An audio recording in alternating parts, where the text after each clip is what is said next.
सड़कों की हालत इस वजह से ख़राब नहीं है कि उन पे काम नहीं चल रहा है।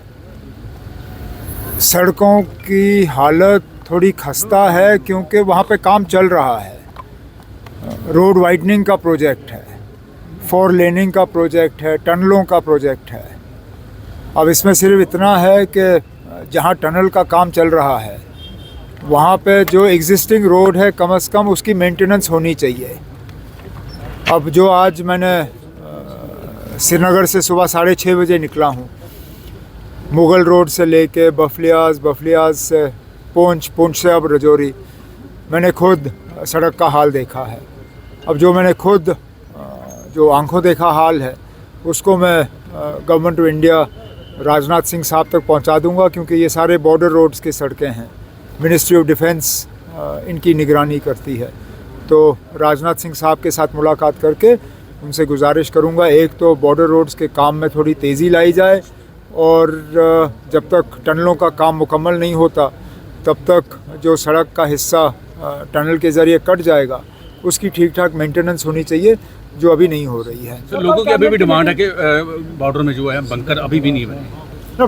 फ़िलहाल तो हमारी कोशिश है कि हालात ठीक रहें, लेकिन जो बंकर बनाने का एक सिलसिला है वो चल रहा है, आगे भी चलता रहेगा। दोनों चीज़ें, क्योंकि कुछ लोग कहते हैं कि इंडिविजुअल बंकर होने चाहिए।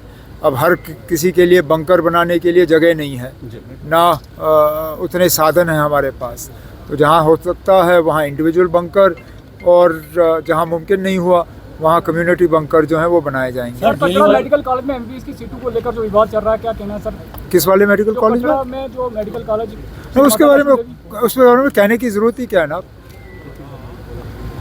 जब उन्होंने यूनिवर्सिटी में मेडिकल कॉलेज बनाने का फ़ैसला किया, ये जानते हुए किया कि मज़हब के बुनियाद पे सीटों का बंटवारा नहीं हो सकता। उन्होंने नीट के इम्तिहान को जो है उसको मंजूरी दी।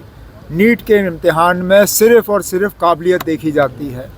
अब जिन बच्चों ने इम्तिहान में नंबर हासिल किए, नंबर के बुनियाद पे एडमिशन लिया, आज उन्हें सिर्फ इस बात की सज़ा मिलेगी कि उनका मज़हब जो है अलग है।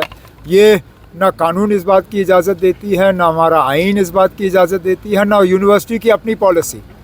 अगर आप चाहते हो कि मज़हब के बुनियाद पे सीटों का बंटवारा हो, एक तो जो हुकूमत से ग्रांट इन एड लिया जाता है वो ग्रांट इन एड लेना बंद कर दीजिए।